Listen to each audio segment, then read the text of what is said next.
Their argument is we know our communities best. We know where people live.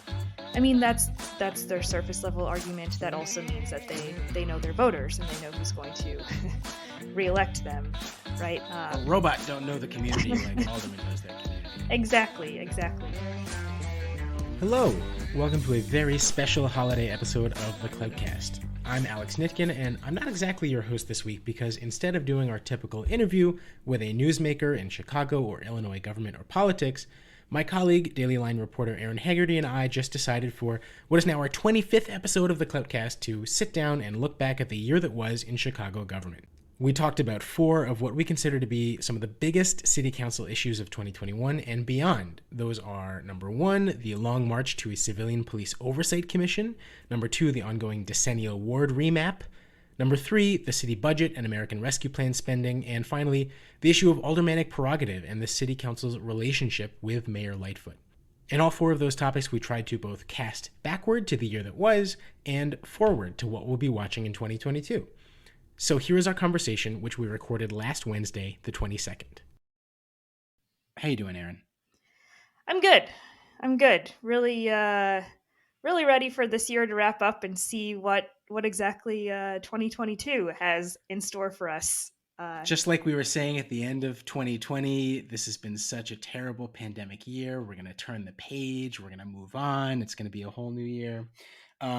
But here we are. It is just about the end of 2021. We're going to look back today and at what we think were some of the biggest, most important stories within the city council and Chicago government generally, and how they're going to carry forward into the new year. So one of the biggest things that we were following, at this time last year and has taken a, long and treacherous and ultimately important, victorious, at least initially, course through the first part of this year was one of Mayor Lori Lightfoot's core campaign promises, which was to deliver a civilian oversight commission of the Chicago Police Department. This is initiative that she had been part of going back to the post-Laquan McDonald Police Accountability Task Force Commission that she had headed up, and it was really a centerpiece of her 2019 campaign.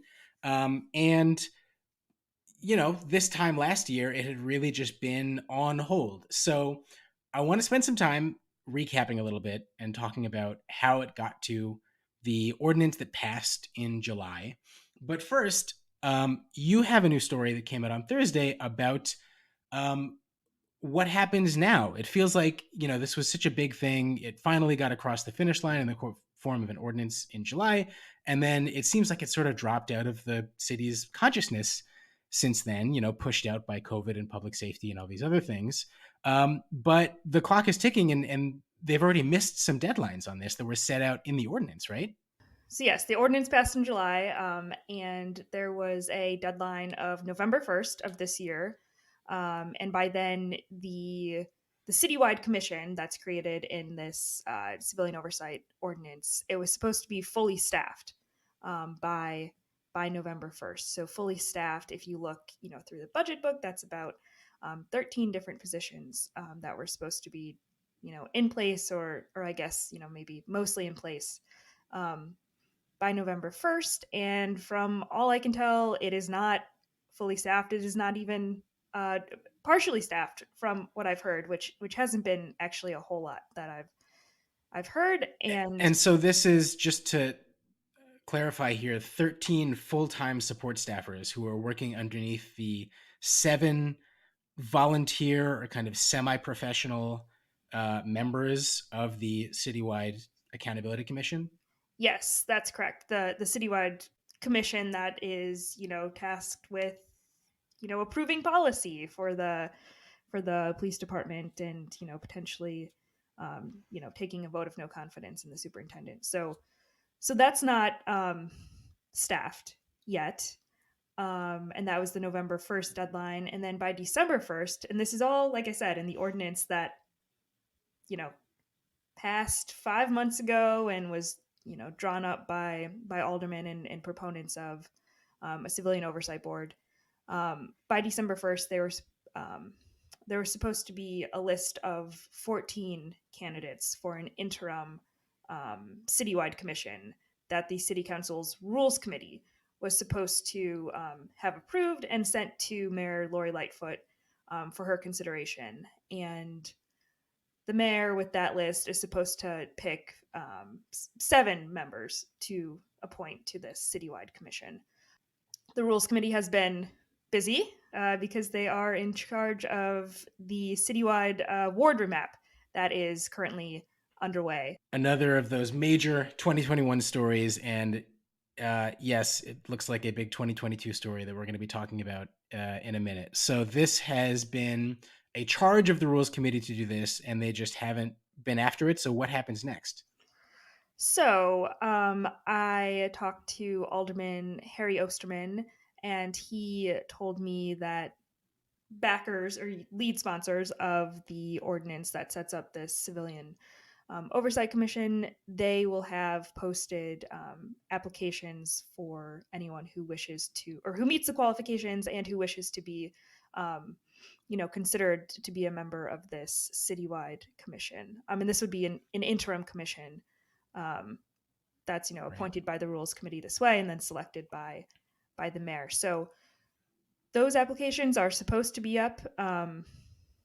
As we're recording this, it would be next week, so the week after Christmas, the week between Christmas and New Year's, and then they would move forward from there. I don't know, exactly how long they will keep applications open, but it's kind of been suggested that they've already missed these 2 deadlines, in this deadline especially in um, getting this list of potential members for this commission to the mayor. So maybe they do this right and really draw up a good application, consider applicants, and you've blown a deadline. Why not make it do good work? Mm-hmm. So this really is, in a big way, a city council responsibility. And you say the main sponsors of the ordinance, the people we're really going to be wanting to watch are Alderman Harry Osterman, uh, Roderick Sawyer, Leslie Hairston, Carlos Ramirez Rosa, and then Chris Taliaferro, who's the chairman of the Public Safety Committee, who's had a huge role in this. Um, so that's what we're going to be looking at going forward. Let's rewind a little bit to talk about how it got here and the long and winding course that this ordinance took to get to the finish line. Um, I want to refer listeners back to our article that we wrote back in July. We can put a link in the blurb here, but it was essentially um, you know, a map that we drew of the March 2020 negotiations that were happening um, around the Civilian Police Oversight Ordinance. This was something that we understand to have been a really top priority for the mayor's administration as soon as it came into office. The staff had a literal calendar and board on the wall. How are we going to get this done within the first 100 days? And it involved a lot of negotiations with GAPA, the group that they were working with at the time, the Grassroots Alliance for Police Accountability. And it all sort of culminated with, it seemed like they were about to get to a vote on March 11th, 2020. All of this happening, of course, in the backdrop of this strange, unprecedented global pandemic that was descending down upon all of us. And it essentially broke down on this question of who would have the ultimate tie-breaking power when the police department disagrees with whatever this commission is going to be. The mayor and her staff and city attorneys wanted to keep that power.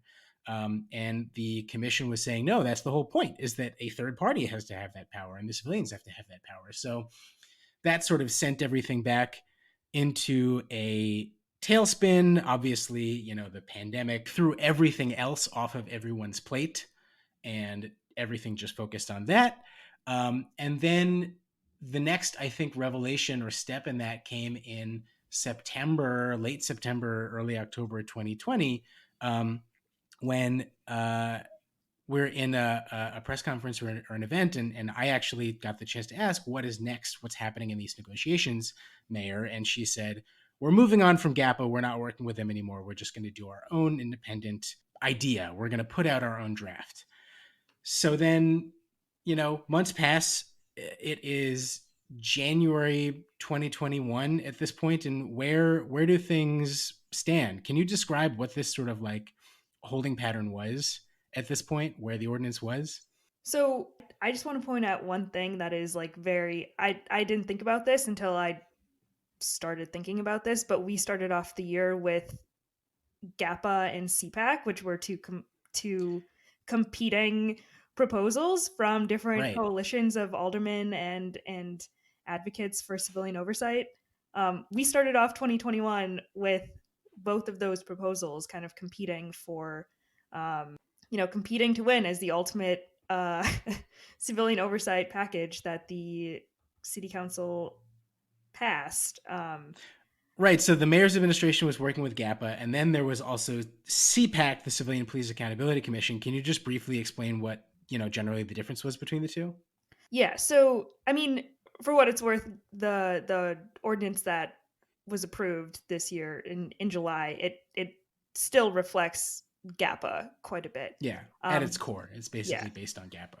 but CPAC would have allowed a lot more direct oversight from this civilian commission and would have given them, the ultimate final say in policy and in setting policy and basically booting the superintendent, which that was considered to be more um, More I don't know. radical, more direct, Yeah, more empowering of the people, as its right. sponsors probably would have said and did say, because it had direct elections to the commission, right? And they Right. were staffed with like fully professional members who would be making six-figure salaries, and that would be their whole job, is to keep tabs on the police department. So the next, I think, momentous step for this was when CPAC and GAPA merged, right? Which was February, I believe.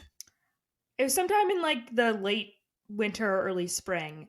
And so they announced that they were working together to come up with kind of a compromise ordinance. And ultimately, what we saw out of that compromise ordinance was kind of like a melding or a choose your own adventure kind of option, combining the two, where at the core, again, this ordinance was GAPA, but it gave the option for a referendum. So voters would be able to choose basically, do you want to stay with this GAPA proposal, or do you want to go to do you want to enable CPAC to happen? And that, I mean, it seemed to satisfy a lot of, advocates for civilian oversight. But I know that there were some questions of like, how would that work? Is this Yes. entirely legal? How, like, there were a lot of kind of logistical questions around that voter referendum portion of the ordinance. I think we have seen, especially through the remap, that any prospect of creating a new election, creating a new elected body, is going to create a lot of questions and angst and agitation among the elected officials who are already there and already have the power. We're seeing this play out in the remap. We're seeing it play out, through the civilian oversight ordinance and why it took so long. Obviously, seeing it play out through, or saw it play out through, the years long debate over an elected school board in Chicago. It's an incredibly difficult proposition. How do you split up the power? How do you split up the constituent districts? How is the Board of Elections going to handle it? And so, as I recall, this was the compromise that was able to get CPAC and GAPA together into the ECPS, the Empowering Communities for Public Safety Ordinance, so that it was a very good move politically, right? Suddenly they had a coalition. This was the People's Ordinance that was together against the mayor. But there were a lot of aldermen, including, I think, a majority of aldermen on the Public Safety Committee, which was the critical sort of gatekeeper to getting this passed, who saw that referendum option as really toxic. They really believed that if anything, was going to have to be a GAPA model, and the CPAC model wouldn't fly, and they just were not prepared to try to campaign for that in an election. They thought that would be a disaster. So eventually, I think it was when May that we finally got a proposal, this long-awaited proposal from the mayor. Yeah, and we were waiting for a very long time for that. And I know, I was, every time there would be a public safety committee meeting or, the combined ECPS ordinance would come up, I'd email the mayor's office and ask when the proposal was coming, and it was Is it always time? like it'll be coming soon, and soon is relative, I guess. But yeah, it was not her proposal was not very warmly received by backers of the combined ECPS ordinance, and I mean, it looked very similar actually to GAPA and thus, most of the ECPS Mm-hmm. ordinance. And I think that was another time where we saw aldermen accusing the mayor of basically taking their work Mm-hmm. and using it in her own proposal. But we can't forget again that the mayor was like originally working with GAPA. So Right. And we should be clear, her proposal was very similar to GAPA, except that it left all ultimate power in her hands to the point that a lot of people were, I think accurately calling it, oh, this is an advisory body that you're going to set up. It's not an actual, oversight force with jurisdictional power. I think that Alderman Andre Vasquez, who was also very involved in these negotiations, called it something like, GAPA, but without any teeth, or just sort of like a yeah, mushy version of GAPA. GAPA Light was my GAPA favorite. Light, that's right. So that was what was carrying forward. We get into July, and at this point, everyone is so tired of dealing with this. It seems like this big, intractable political mess. The only thing everyone can really agree on is we need to get this done. Again, feels a little similar to the remap. And there's just this recognition of, all right, we can't go into the August recess without having done this. So how did it all come crashing together? I mean, it's a little bit of a blur, and pandemic time is a little bit hard to remember. But what's your recollection of, how the mayor reached a compromise on this? So it was, I mean, there were a lot of public safety committee meetings scheduled, and I think there was a this is how I recall it. There was a public safety committee meeting on a Friday, and it ended kind of there was no decision, there was no vote, and then I think after that weekend, the mayor was in negotiations with aldermen who sponsored the ECPS ordinance and came out of that weekend. And ultimately, the Public Safety Committee passed essentially the ECPS ordinance in a 12-8 vote to get it out of committee and send it to the full city council floor. But that, of course, was not with its own shenanigans because there was a new version of the ordinance that had to be submitted.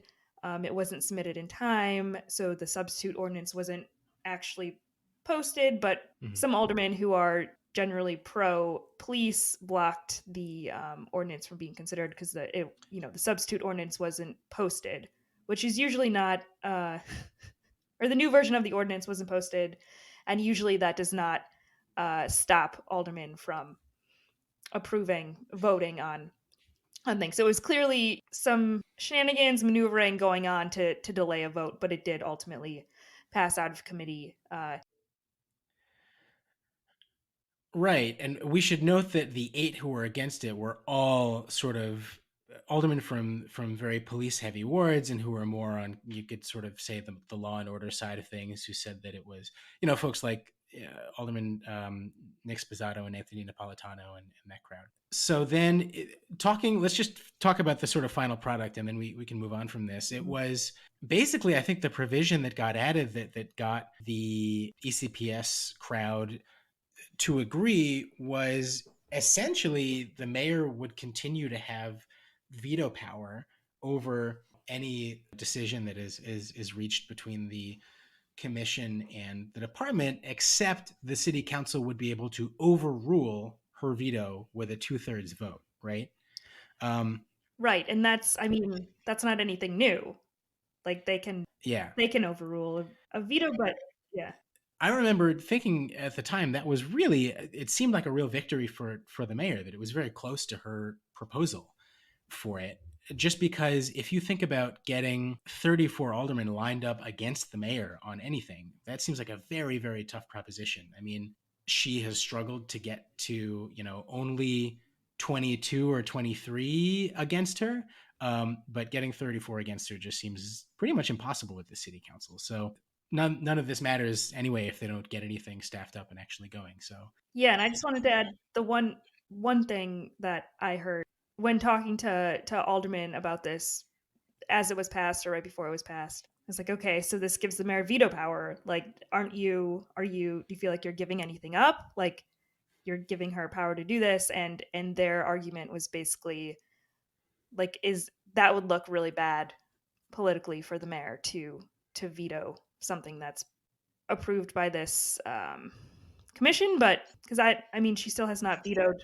She hasn't she hasn't vetoed anything yet. So but yeah, I think that's a fair point that if she does or if she did veto a decision that is made by this indirectly elected body that she had championed in her campaign, that would probably look bad. Would it prevent her from doing that? I don't know, but it's a fair point to keep in mind. So we've been hinting at it here. Let's talk about the remap. I want to refer people back to our very first podcast that we did in, very beginning of January 2021. We talked to Alderman Brian Hopkins, the alderman of what is widely recognized as probably the most gerrymandered ward in the city of Chicago. He had an idea on how to approach the remap a little bit differently. It would have seemed at the time that he was backed up by the mayor on that based on her previous statements. Tell me about your conversation with him. yeah, so it's pretty incredible to think that this is basically a year ago now.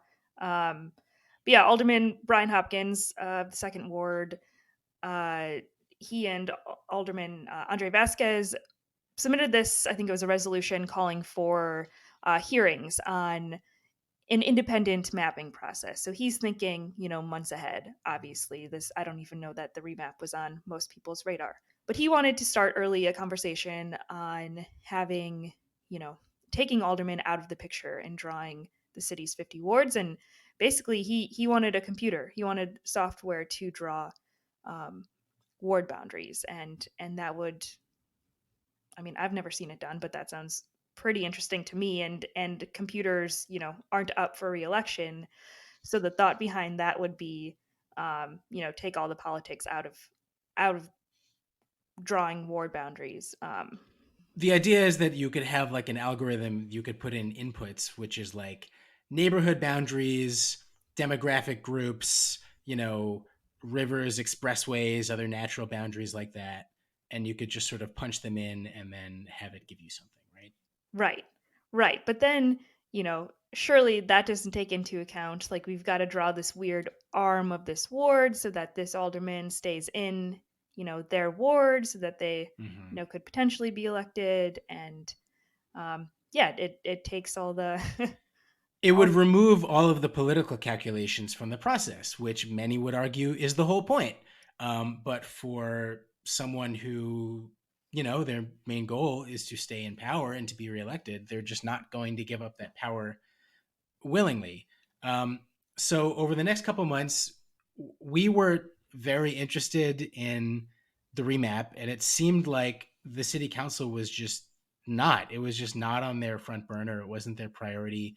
There was another good podcast episode that we did that you did specifically, Erin, talking to Alderman Jason Irvin, chairman of the Black Caucus, and Alderman Roberto Maldonado, then chairman of the Latino Caucus, who are giving their arguments for keeping the process in the city council's hands, right? And so I think this was really instructive because this is like why, Hopkins and Vasquez's idea never went anywhere. And by the way, we should also mention Lightfoot's campaign promise that she would try and, wrest control into a independent commission. What is the alderman's argument for keeping this power? I mean, their argument is we know our communities best. We know where people live. We know the community boundaries that don't show up on a map, or everyone who lives on this block goes to this school and has these same interests and same needs. So that's their, I mean, that's their surface level argument. That also means that they know their voters and they know who's going to reelect them, right? And A Um, robot don't know the community like an alderman knows their community. exactly, exactly. And when I mean, they have an interest, right? The Black Caucus came out strong pretty early, saying that they wanted to keep the number of majority Black wards that they have currently. Right. And I don't know what a computer would have drawn, but it Yeah, would I have mean, been less maybe it would have likely. drawn something that was really in line with the city's actual demographic breakdown, which is pretty much 30, 30, 30, and then 7% Asian American. And we should say, I mean, ultimately, that proposal that Hopkins and Vasquez submitted, there still has been there hasn't been a hearing on independent mapping like they called for. There was one that was scheduled, but one of the presenters, was ill, so he wasn't able to attend. So he's still kind of, when I talked to him a few weeks ago, he's still kind of hoping that that hearing will be scheduled as he looks, toward the next remap, which is 10 years away. 10 years from now, yeah. But who knows? Who knows what the world will be It's, like I then? mean, it's sort of the perfect position for you to be in as a current sitting alderman, being like, yes, this is a great idea. Let's consider it for 2031. Hmm. So basically that seems like it went nowhere, at least for now, which again, it's surprising on one level, considering how much it would seem popular support there is for it and support from the mayor. Utterly unsurprising on another level when you think about, it's literally asking the city council to take power out of its own hands. So essentially, the remap, we spent months and months, and aldermen know this, bugging aldermen every time we saw them the whole year, being like, hey, what's going on with this? Have you heard anything about this? What are your priorities in the remap? We were repeatedly told, oh, it's still very preliminary. We're really not thinking about that yet. Pretty much up until like budget season, until October, November, when the clock was really starting to come up on this December 1st deadline to have something voted on with 41 votes. Otherwise, they would risk a referendum. And it really seems like it did not kick into gear until after budget season, with the exception of you. So you were talking about the Black Caucus proposal, not even proposal, just from the very beginning, they were adamant they were going to keep the number of majority Black wards that they had at 17, 18, 18. I think it's Um, 18 if 18 if you count the 27th ward, right. which is about 45% Black, which they consider sort of a Black influence ward. They were stuck to that. And then in October, the Latino caucus makes a kind of unorthodox move, right? Yeah, so the Latino caucus submitted their own fully drawn map proposal, which irked some people, including the mayor, because that was kind of viewed as, this is what we're demanding. Let's move on from here, but this is the map we're going to be working from. And the Latino caucus, I mean, Alderman Gilbert Villegas, who's the chair of the Latino caucus, said, we wanted to get a proposal out there. There's no, rules committee map proposal out there yet. We want to work out in the open. This is our starting point. This is our first proposal. Let's talk. Let's meet. We're willing to, work on stuff based on this map.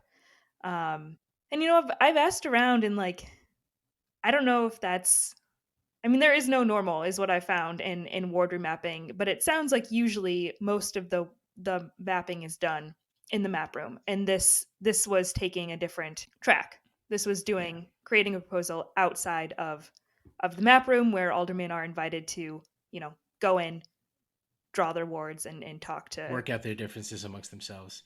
Yeah. It's interesting to think because, of course, the backdrop to all of this was that Illinois Senate and House Democrats were essentially, they were working out their own boundaries in their own map room, and they did manage to keep everything. We still do not know about almost any of the internal conflicts but among all of the different Illinois legislative Democrats, because they really did keep a tight lid on it. It all happened behind closed doors while Republicans were, holding press conferences and pointing to the locked door. They basically, for the most part, pulled it off. I mean, at this point, as we're recording this, we're still waiting on a court ruling to see if that's going to stand. But they carried that through to the passage of the new map. And I think when we heard Michelle Harris, the chair of the Rules Committee, say, bring all these conversations into the map room. Come, we'll collaborate. We'll talk about it. she was really saying like that's the way we're supposed to be doing it. We're supposed to be doing it behind closed doors and in private, like our counterparts in the Illinois General Assembly have been doing. And it was, I think, it was a bold strategy. It was a different strategy for the Latino caucus to come out with its own complete map.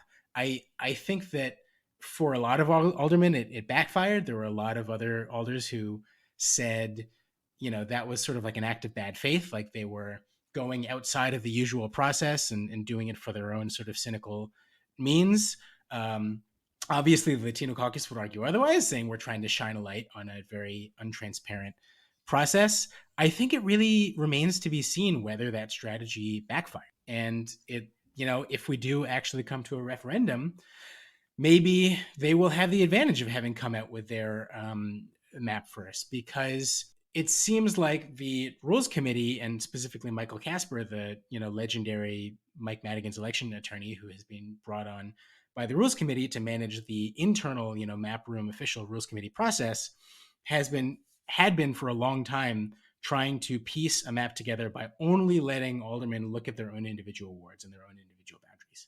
And some folks have said, well, that's a smarter strategy, because it's just when you have everyone focused on their own wards and their own interests, then there's just less to fight about, and it's easier to get something across the finish line. I think what that doesn't account for is that, and there are a lot of new, especially freshman aldermen and progressive aldermen, who see things more from a citywide perspective. Mhm. And I think that this is a disruption in the city council in a lot of other ways and other issues, that folks are not necessarily as parochial and just focused on their own wards, that they're really, Byron Sigcho Lopez, for example, has said repeatedly, I'm not going to approve anything until I see what it looks like on the whole city. I wanted to see whether it's fair for the whole city, which I think is really a departure from the way that this process and a lot have gone in the past. So this is all to say where we are now. We have two competing maps. We have a Latino caucus map. We have an official rules committee map. For anyone who's interested in a long, detailed breakdown of the differences between the two maps, I invite you to go back and watch our episode of the press box from last month, and that was actually this month, wasn't it? That was earlier in December. But the most recent one, they're all on YouTube. Can look through that, and we talked to Bert Odelson, who's the Latino caucus election attorney. But essentially, it seems like this is on ice for the holidays, right? I mean, Yeah, what's your understanding of where this stands now? so it's like a giant pause. There was no map voted on by December 1st, which was the quote unquote, critical deadline that by which aldermen Came were and supposed went. to vote on a map. And there were a few public hearings scheduled on the ward map, no votes scheduled, and Michelle Harris, who chairs the rules committee, basically said, "Okay, um, we're gonna, yeah, we're gonna take a break from these discussions for the holidays, which has been largely the month of December, and there are now some going to be some hearings scheduled in January when aldermen are expected to come back and I guess get right back into discussions. I talked to her. I talked to Michelle Harris last week, and she said she hopes that this kind of break provides a kind of cooling off period and that things can kind of simmer. I don't know. I don't know that taking a few weeks off from this is going to magically sway aldermen to work together. But I'm very interested to see what these hearings look like in January and to see if anything. I mean, aldermen are not invited to go, into the map room right now during this break. Right. So um, I'm interested to see if and when anything changes, and yeah, how this cooling off period affects negotiations. Whether everyone will just get into the loving holiday spirit and maybe give up some of their territory that they wouldn't otherwise. I think that, to me, the critical question at this point is there really a wide enough and deep enough incentive for aldermen to avoid a referendum? Or uh, is it really in the interest of some members of the Latino caucus, particularly, I don't know, a particular chairman of the Latino caucus who's now running for Congress, Gil Villegas, is it in their interest to have a referendum? We've heard some folks on the Rules Committee map side of things make the sort of cynical calculation that like, oh, obviously they want a referendum because it's going to just boost Latino turnout in the city. I don't really know.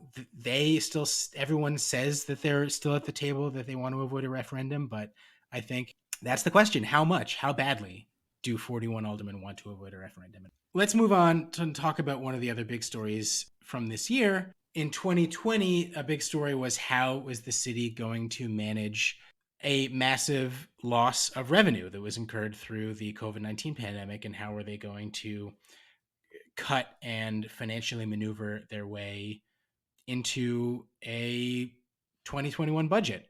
The question in 2021 has been better for the city, but no less difficult, which is how do we spend $1.9 billion that has essentially fallen from the sky?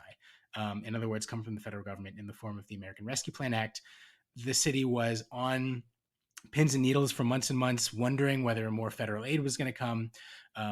Finally, in March, it did. The American Rescue Plan Act guaranteed this huge amount of money for governments up and down the country and the state, 1.9 give or take for the city. And, we were asking the mayor for a long time, how do you want to spend this money? And she was very tight-lipped, right? The thing that she kept bringing up was, we're not going to do another parking meter deal, is sort of the same thing that she said again, that infamous, blunder of municipal policy from 2008, selling off the rights to the city's parking meter revenue. But she was sort of stalling and saying, we're going to work on this behind the scenes. We're going to take our time. And meanwhile, aldermen had other ideas, right?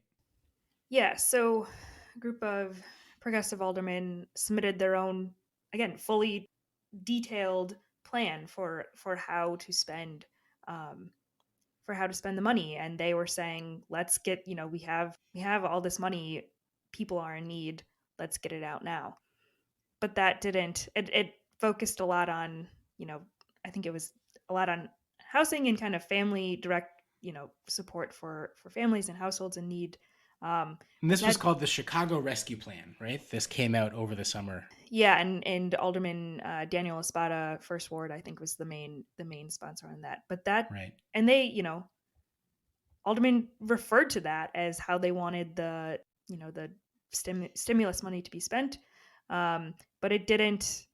I mean, it didn't go anywhere. It didn't go anywhere technically, but if you look at the Mayor Lightfoot's ultimate, what was Chicago Recovery Plan. Chicago Recovery Plan, Totally different than the very Chicago Rescue Plan. similarly named to the Chicago Rescue Plan. A lot of what was in that initial proposal from those aldermen made it into the mayor's basically eventual proposal that came out. proposal that passed alongside the budget, and that it included some like programs even that notably was the guaranteed basic income program that again Alderman Gil Villegas had proposed.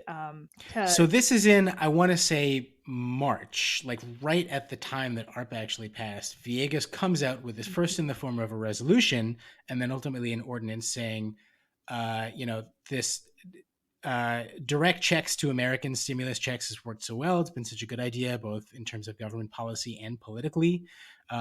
We should be doing this in Chicago.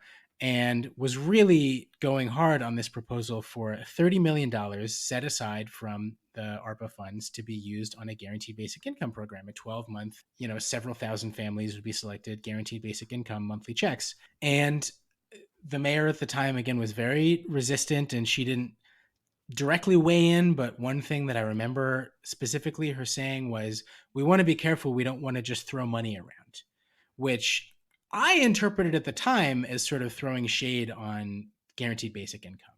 And then, lo and behold, the Chicago Recovery Plan comes out, and it has a $31.5 million proposal for a regular guaranteed basic income pilot. Selecting several thousand families, and very similar, and also a lot of the same. I'm going to try and bring up some of the top line numbers. $158 million for affordable housing, $157 for direct assistance, including that direct payment stuff. 108 million for public health, 101 million dollars for climate investments, environmental justice, homelessness, youth job opportunities. These are all things that were really prominent and showing up a lot in the Chicago Rescue Plan. I think the biggest difference is that the numbers were a lot lower in the Chicago Recovery Plan than they were in Chicago Rescue Plan, because Chicago Rescue Plan was saying absolutely none of this money is going to go to police or law enforcement. That, of course, is not, the mayor's calculus. And so I think that the Chicago Recovery Plan was very different in degree, but similar in kind, we can say, to the Chicago Rescue Plan. And Alderman didn't take it too well. I think that Alderman Carlos Ramirez Rosa, who was a big supporter of the Chicago Rescue Plan, the original one, said the mayor is copying our homework. Do you remember what Villegas said? Like, he was sort of flattered, but at the same time, I don't remember what not too pleased. exactly he said, but I remember, walking up to him after, in council chambers and being like, so, what do you think of this? It looks like your, proposal made it into the mayor's recovery plan. And basically his response was like, I haven't seen this yet. I didn't know that it was going to be in here. Give me some Yeah. time. But So this gets into, I think, the last thing that we're going to talk about here today, which is the relationship between the mayor's administration and the city council, in particular, the issue of aldermanic prerogative, which we at the Daily Line follow extremely closely in terms of the balance of power and alderman's power versus the administration's power. I think this is something that we have seen play out a few times with civilian police oversight, with ARPA, with the mayor sort of championing other folks' ideas, maybe not making them feel like they are at the table, even if they are. I know that during the budget conversation, we talked to members of the Latino caucus who, we heard about a meeting that the Latino caucus had with the mayor that was very heated because they had a certain list of demands. And she was really dismissive and rejected a lot of them outright, and was sort of offended at the idea that they would want anything other than what she had already proposed. And then, of course, a lot of them end up in Chicago Recovery Plan anyway. Another thing that I think about a lot with regard to, the relationship between the mayor and the alderman is this little Easter egg that she tucked into the budget that is what she called the Human Infrastructure Fund. This is $5 million, $100,000 for each alderman, that was just for them to release as grants however they want. They can just advertise some, Brookins bucks or Dowell dollars or whatever. I think that the Black Caucus was trying to negotiate that up. They did not get that in, but there was, as a condition to a lot of progressive aldermen coming on board to the budget, a subcommittee of the budget committee that is specifically going to be looking at oversight of spending in the budget, right? yeah, I'm interested to see how that works. And I guess I don't recall yet how often they're set to meet or what will trigger a meeting of that subcommittee, but I'm pretty sure I know Alderman Matt Martin. I don't know if He's the vice vice chair. I think chair. budget committee chair Dowell is going to be the chair of the subcommittee. Yeah, and so I think that did provide.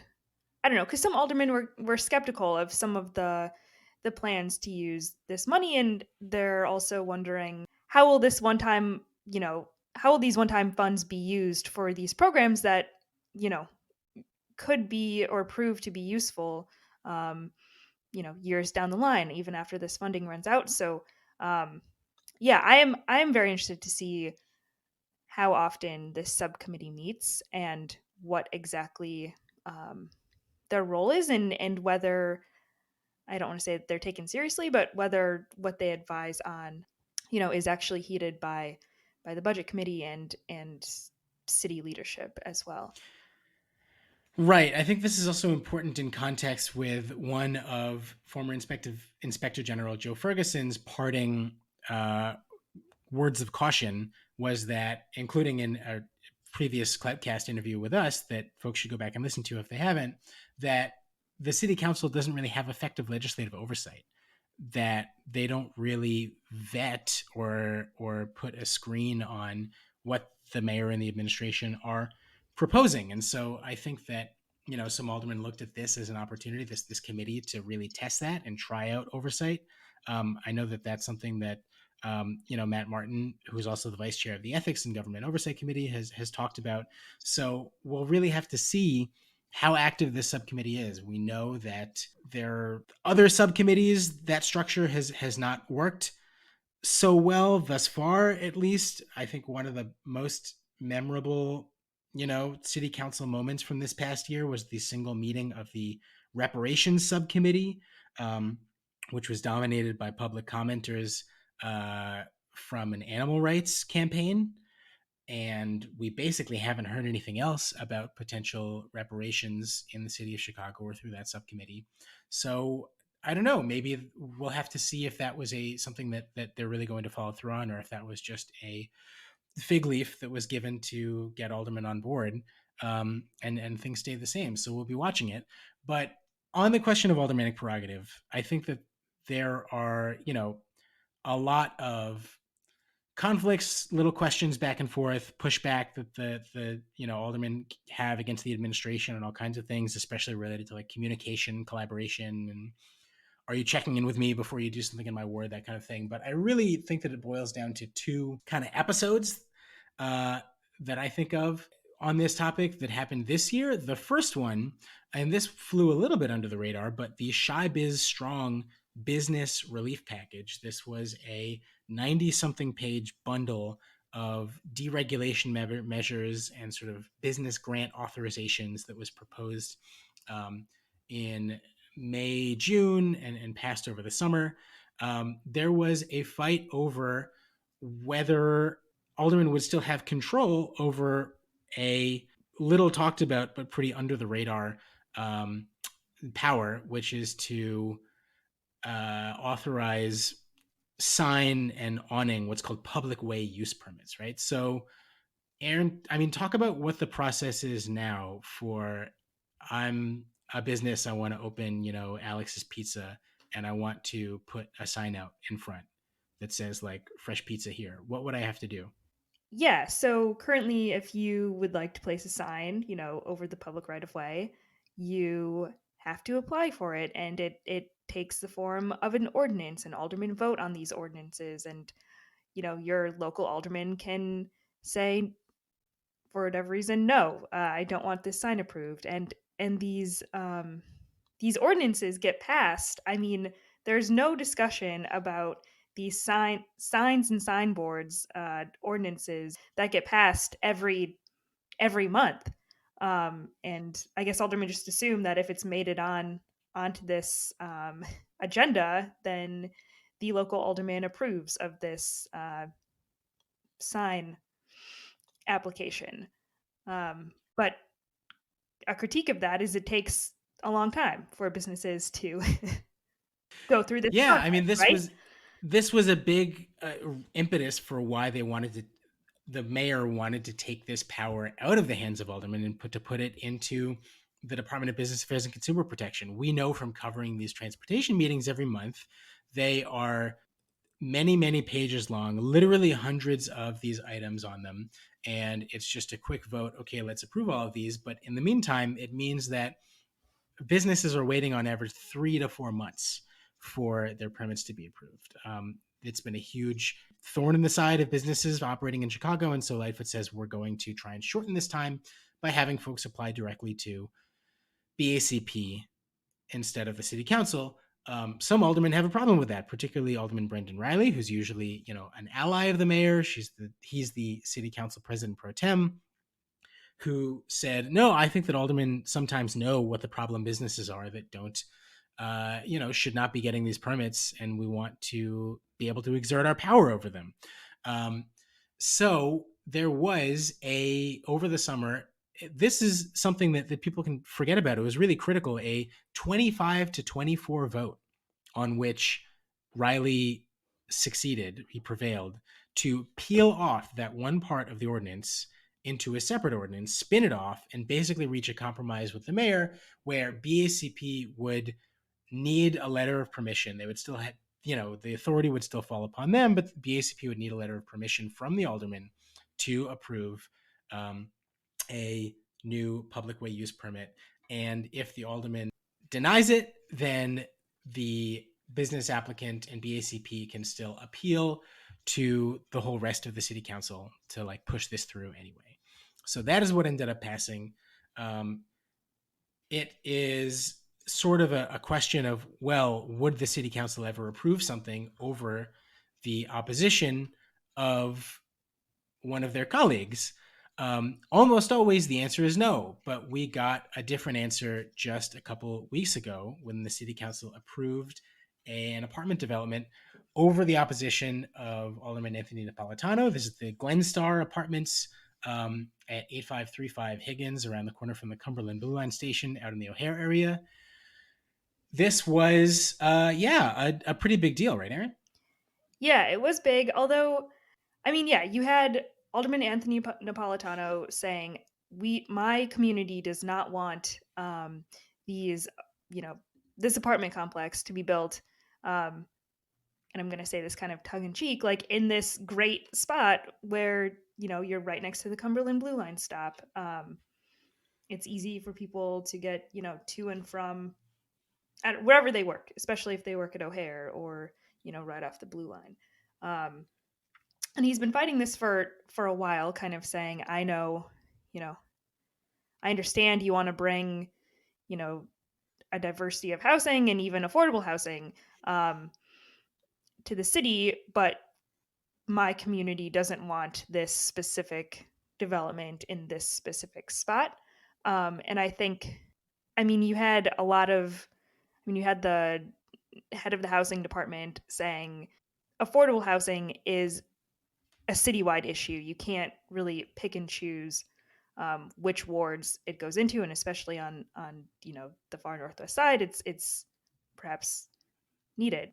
So Alderman ultimately voted to approve this Glenstar development, despite the local alderman saying, "I don't want this," and that was, I mean, that doesn't happen often. It's a very rare occurrence, and um, I don't know. I remember the mayor during her press conference after that, kind of downplaying how rare this is and what this could mean um, for the future.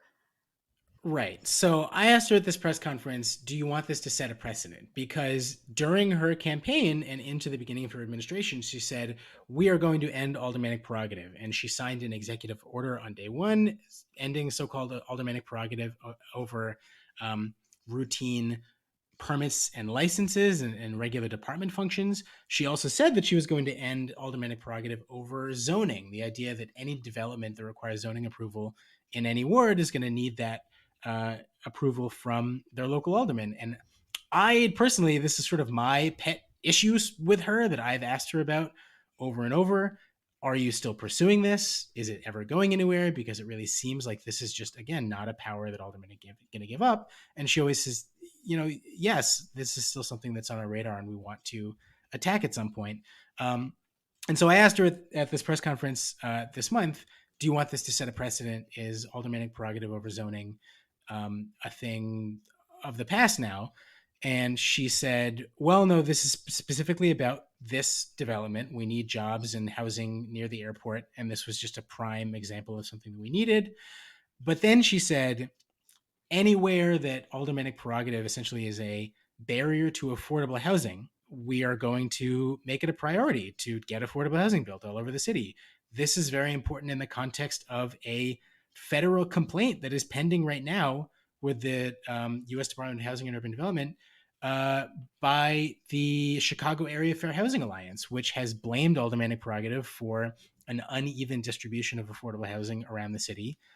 They filed a complaint basically saying that the city is violating the Fair Housing Act federally and needs to get after it. And so, again, this is a big thing that we're watching in 2022 the is the mayor going to pick more of these fights? Is the housing department going to really aggressively go after affordable proposals or proposals with an affordable element in wards in sort of the bungalow belt and underlying areas and try to push for them maybe over the opposition of the local aldermen?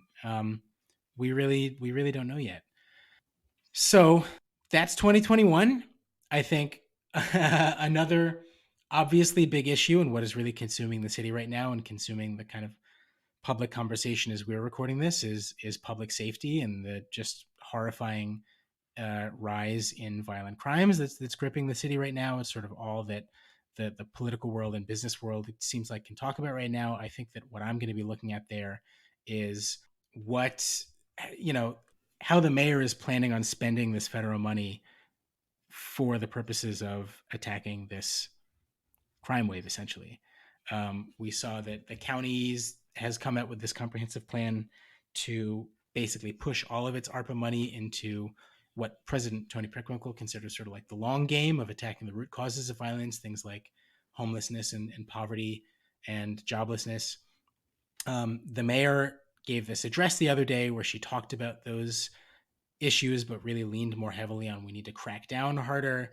We didn't even talk about the mayor's asset forfeiture ordinance that is kind of seems like stalled right now, but we're definitely going to be following really closely in the new year. I guess I just want to ask this. I want to wrap this up, Erin, by asking you, what do you think is the, maybe a little under the cover issue that you are going to be watching really closely next year? And do you have a favorite or most memorable city council moment from 2021? I don't know.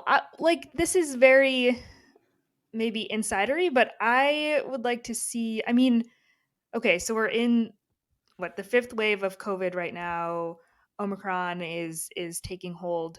Um, I want to see if or when like committee meetings go back to quote unquote normal. Um, Yeah.